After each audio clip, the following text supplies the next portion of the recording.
Hello, everyone, and inside today's episode of Locked On Canadiens, we are engaging in the Martin Brodeur greatest of all time debate because I am a child, and it is the Friday mailbag where we answer all of your listener questions from World Juniors to Paul Byron joining the Canadiens front office and more, all inside today's show.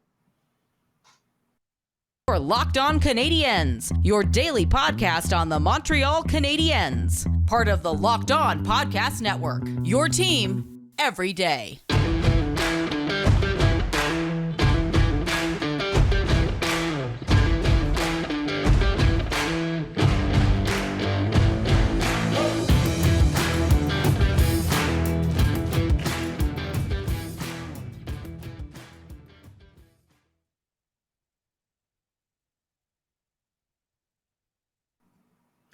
Hello, everyone, and welcome to episode 668 of Locked On Canadiens. As always, we are your daily or every other daily in the off-season Montreal Canadiens podcast. You can subscribe to us wherever you get your podcast, or if you're watching our shining faces here on YouTube, hit that subscribe button. We appreciate all of you.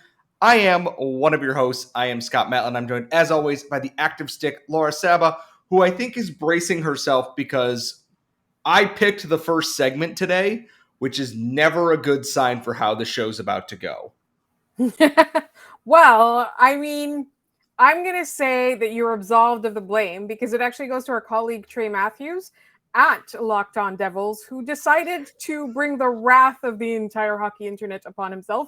And he actually asked us the first mailbag question that I'm going to ask, and it was pointed, and it was because Scott and he disagree. So Locked On Devils asked, in your unbiased opinion, who's better, Martin Brodeur or Patrick Roy? And this is the result of a conversation in which he decided that Martin Brodeur was the best goalie of all time. Now, answer the question, Scott, and please take it away. You have a lot of feelings about a lot of goalies, so please, the floor is yours. I'm even going to mute myself for a little bit while you talk. Okay. So, in my unbiased opinion, my answer is still the same, is that Patrick Roy is better than Martin Brodeur and has always been better than Martin Brodeur. And I know this because I've been doing the whole Martin Brodeur is the greatest goalie of all time discourse. Got me thinking, where does Carey Price rank among Canadiens greats? Not just all-time greats, Canadiens greats.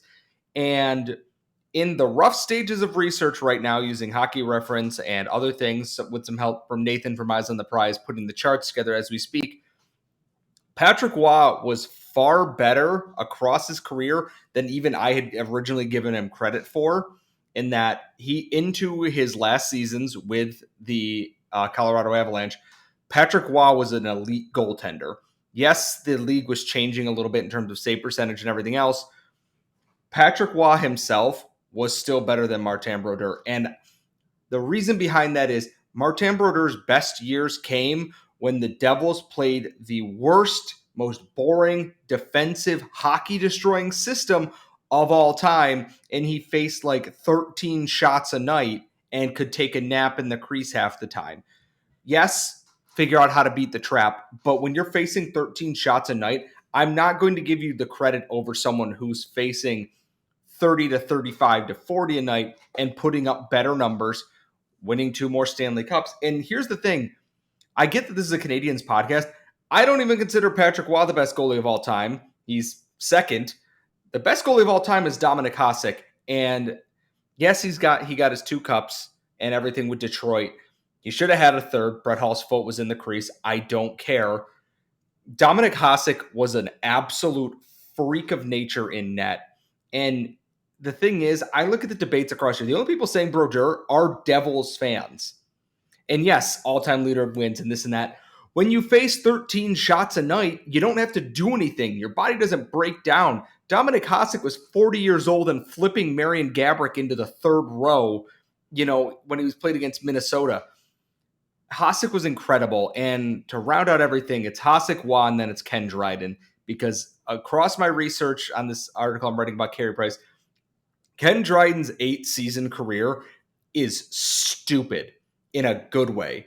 He's got, I believe it was 5 or 6 Stanley Cups. He's got so many awards. He's got Vezinas. He was incredible. In his 8 years, half of what Carey Price's career is at right now, He saved almost 200 more goals above average compared to Carey Price. And yes, he played behind a stellar, probably some of the greatest teams of all time. And I don't say that with hyperbole.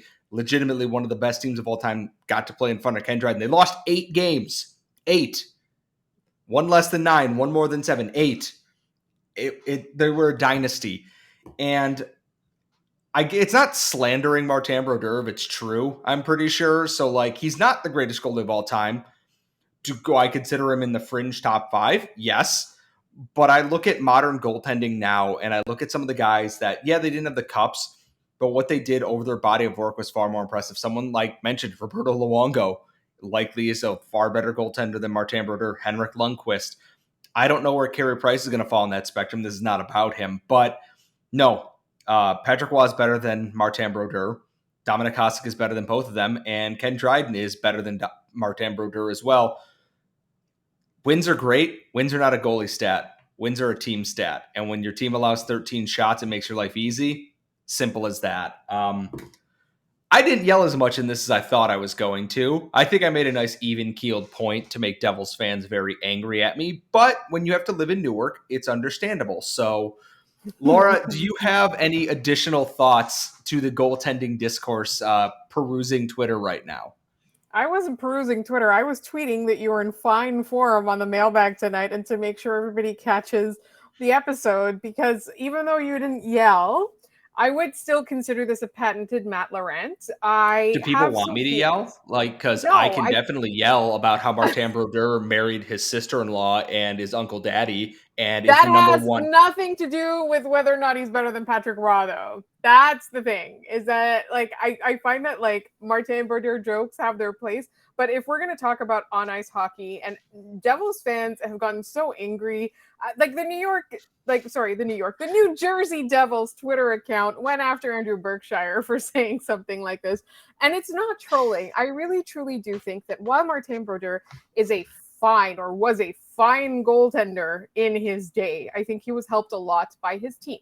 You have to look at the players who don't get that kind of run support, who don't even get that kind of defense in front of them, right? Those are the goalies that you have to look at and be like, this is due to the goaltender. And I know, spoiler alert, you're trying to contextualize Carey Price.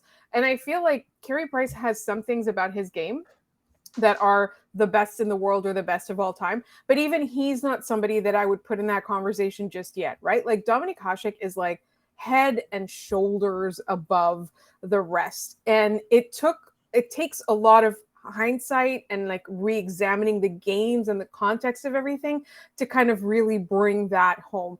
And I agree with you on that front. I think that in the pantheon of great goaltenders, I think that Martin Brodeur is not going to be, like, at the end of the day, when all is said and done, if we take the current generation and the ones that come before it, Martin Brodeur is not going to be as strongly in the conversation as some of the other players who have played that position.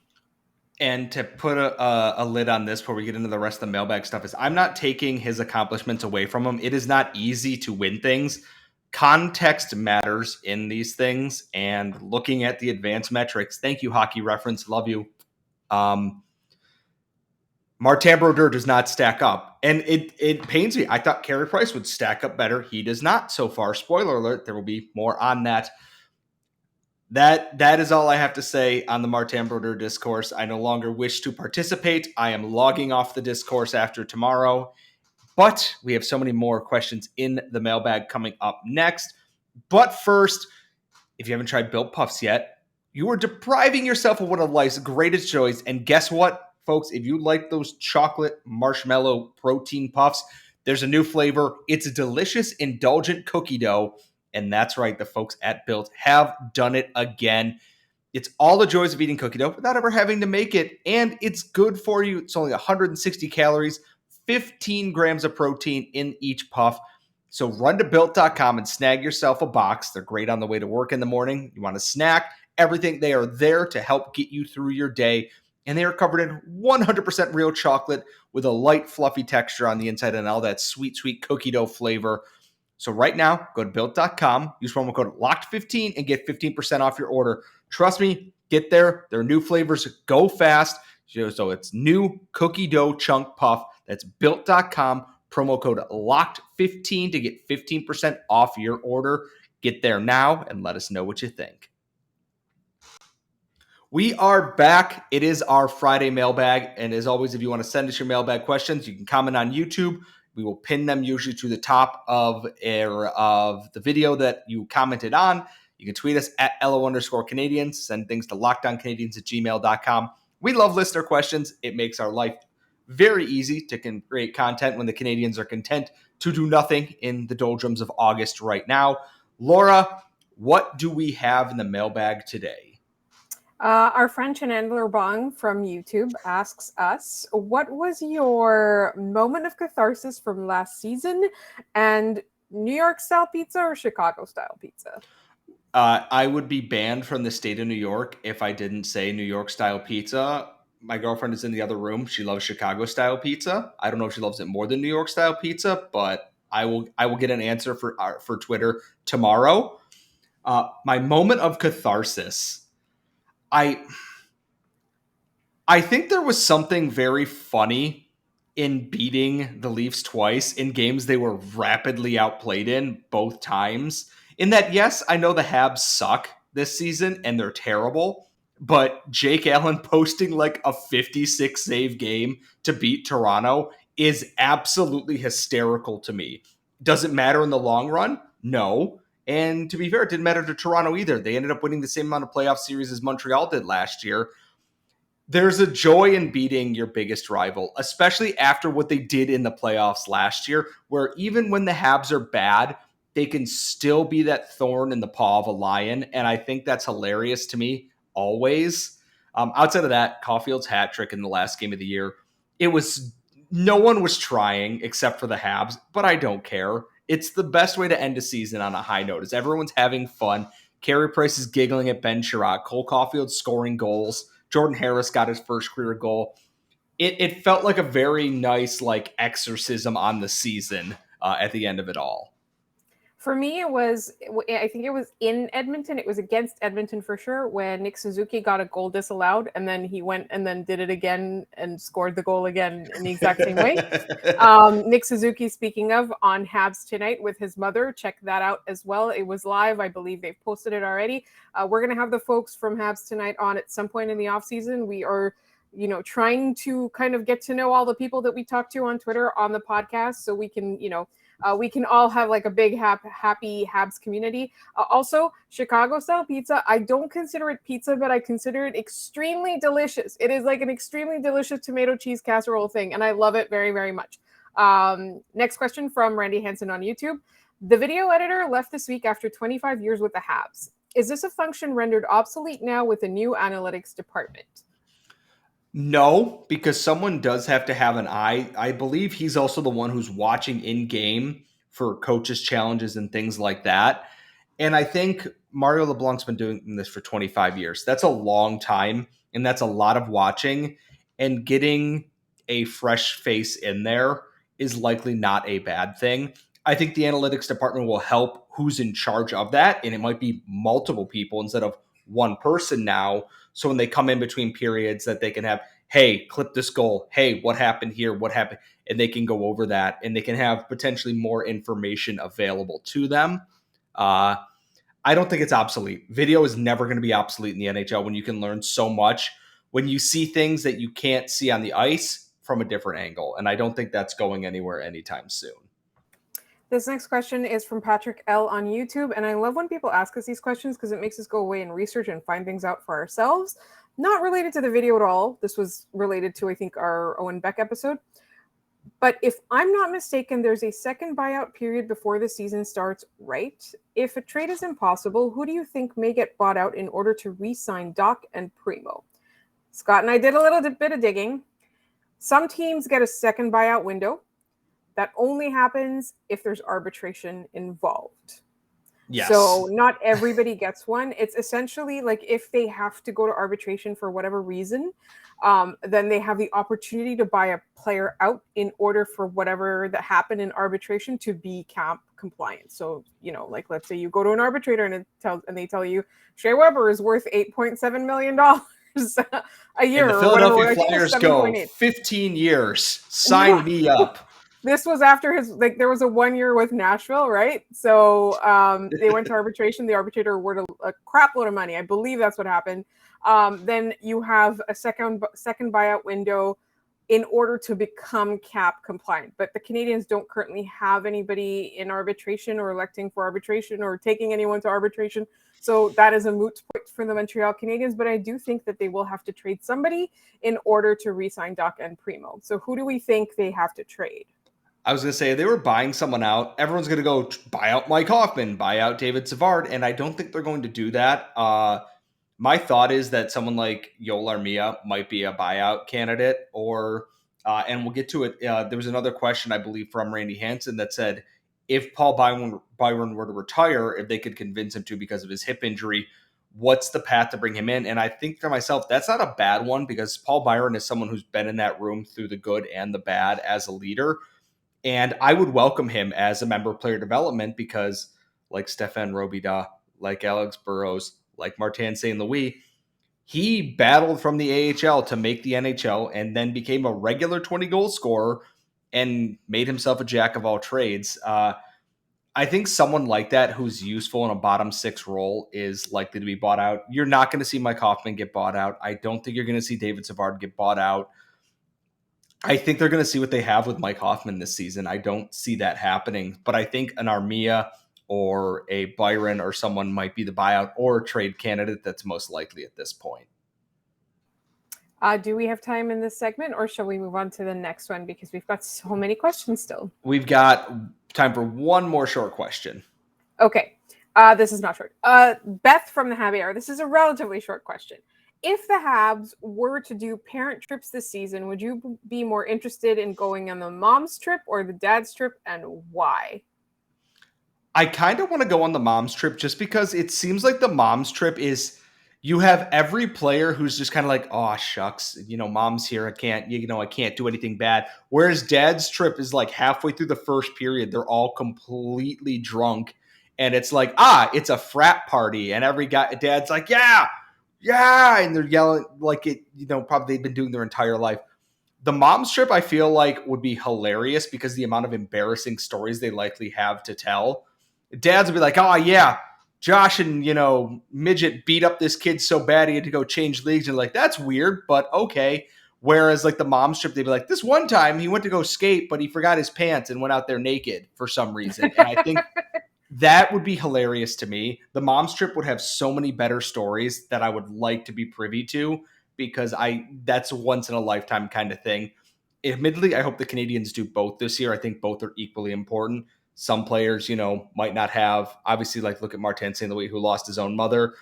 I think both are important, but if I had to go on one, I'm going on the mom's trip every single time.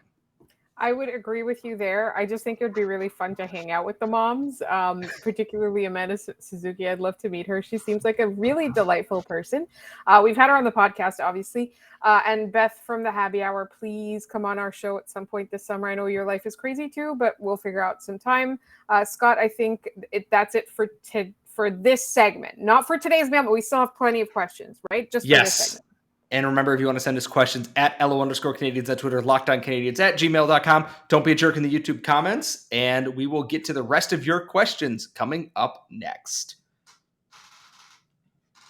All right, we are back. It is the final segment of the Friday mailbag, which means the minute we are done with this, the Canadiens are going to have signed Kirby Dach to an 8-year extension, and Martin St. Louis will have grown 7 inches at some point. So, Laura, what else do we have in the mailbag today? Our friend Hockey in Ottawa asks us, what do you think Marc Bergevin's reaction has been to Gorton and Hughes nuking the team he built and the general dragging of the job he's done? I don't care what Marc Bergevin's opinion is on this team anymore. If I were to concern myself with every former GM or front office or coach person who had an opinion on what the Canadiens are doing, I would stop covering the Montreal Canadiens because most of them make that known anyways. See Mario Tremblay, for instance.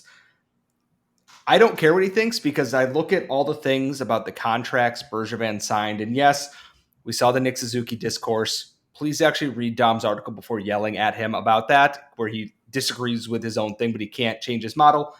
Anyways, we knew it was going to be a painful switch things here.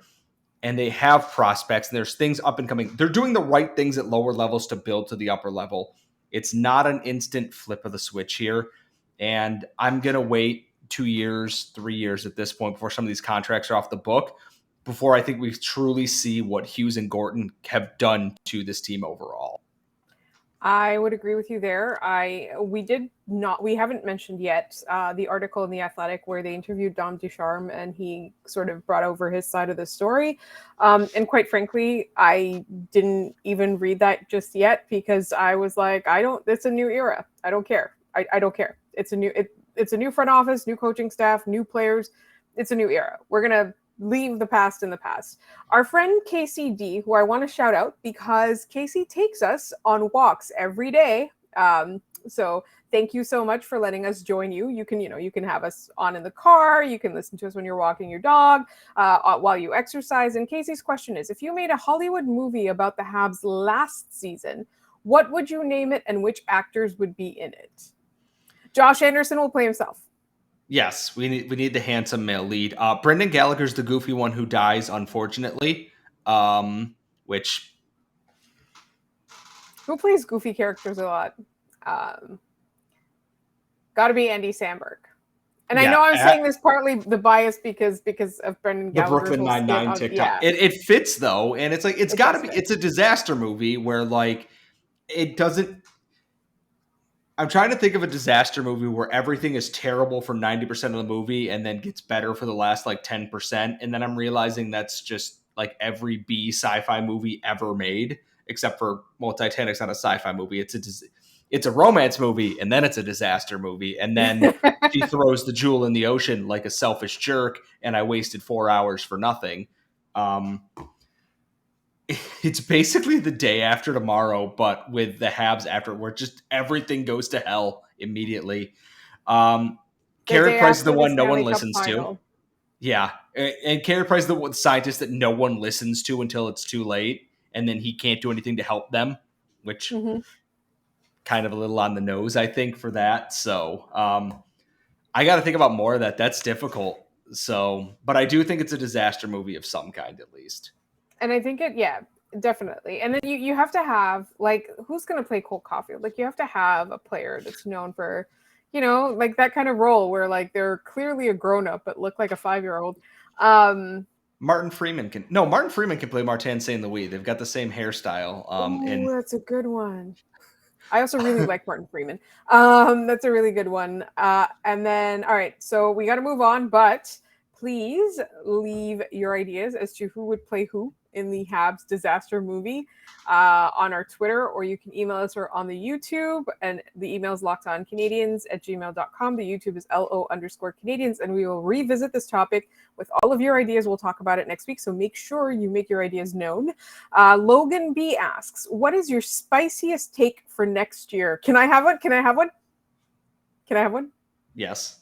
The Ottawa Senators are still going to fall flat on their faces despite all the improvements they made. I mean, I'm kind of in the same spot with that. And my thing is, people aren't going to like to hear this. I don't think Slavkovsky is going to be a top 3 Calder candidate. I think he's going to be a useful player, but I think Matty Beniers is going to run away with the Calder voting next season. And I say that as someone who loves Matty Beniers as a player, and I'm sad the Habs didn't get him, but you do what you can. But I think he's going to be the runaway Calder candidate next year.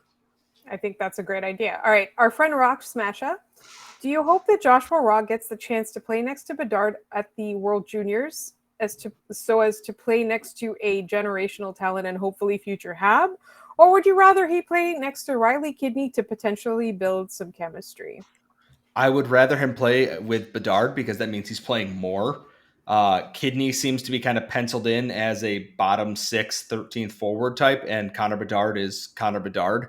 And this is no disrespect to Riley Kidney, but I look at Joshua Roy and I go, we know what kind of scoring this kid can do. Give him Connor Bedard and give Connor Bedard Joshua Roy and watch them put up points together. I understand the thought of having the two play together, but if you have, let's be like, hey, do you want Cole Caulfield to play with Nick Suzuki because they could be really good together? Or do you want Cole Caulfield to try and get Jake Evans going? We love Jake Evans. You're going to put him with the best thing for the team there. And I think it's always going to be Connor Bedard to this question every single time. So you somewhat answered our friend Bridge and Tunnel Jeff, his one of the questions. What can we realistically expect from Kidney and Raw at the World Juniors? So you kind of answered that, but we don't know what the lines look like yet. Yeah, it's also very hard because we've seen teams come into World Juniors like flying, and then they hit the medal round, and then nobody can score. And this is such a weird like half year where like all the best players aren't going, but some of them are. But I think if Joshua Roy is one of the leading producers on Team Canada, not in terms of goals and assists, but if he finishes, I don't even know how many games there are at this point, but like let's say like 8 to 10 points, I think you're doing pretty well for yourself considering the shortness of the tournament.